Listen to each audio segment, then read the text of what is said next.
Have you ever asked yourself why you're so agreeable? Why you avoid conflict? Why you suppress what you really think or feel? It didn't just happen. Today, we're going back to where it all started, the origin story of the nice guy.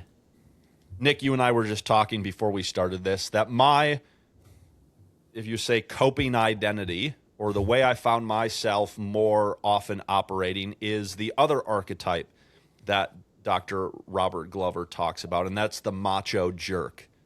You found yourself operating, have found yourself operating more out of the nice guy syndrome. So we're going to use our own stories and experiences a lot through the process of each of these discussions, talking about our individual experiences growing up, our childhood experiences, our experiences as young adults, and then into adulthood.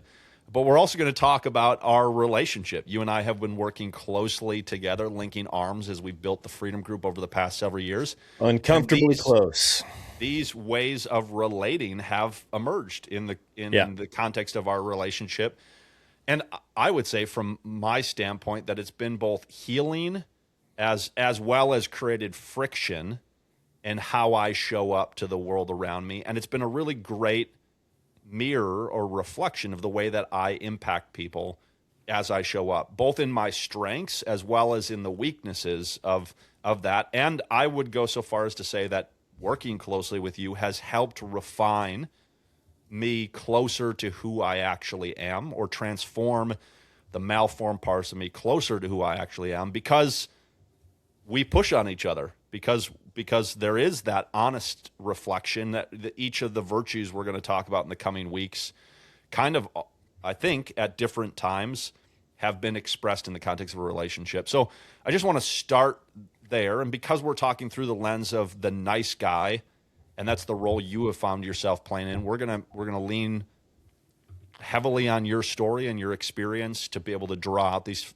themes and concepts. But I also want to illuminate, if a guy doesn't find himself in the nice guy syndrome, finds himself in the macho jerk syndrome, if you will, to be able to lean that direction as well as we go through this.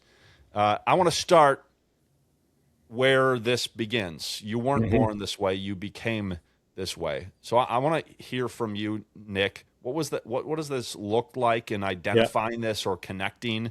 Where did this all start for you in terms of understanding through this lens of the nice guy syndrome? That's me.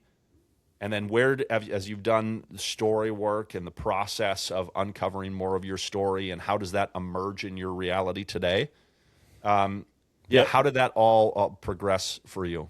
I'd say generally, and I don't know what percentage, but I would say a large percentage of guys listening to this and guys out there, especially guys in the church, but not just that, identify with the nice guy. And ultimately, this nice guy pattern is formed early on in life as a survival strategy. One of the core needs, legitimate needs of any child is security, is to feel safe. And so the nice guy, the boy, learns to do that, not just because he's manipulative or he's necessarily weak, but he learns some strategies in order to stay safe, loved, and at least being perceived to be accepted.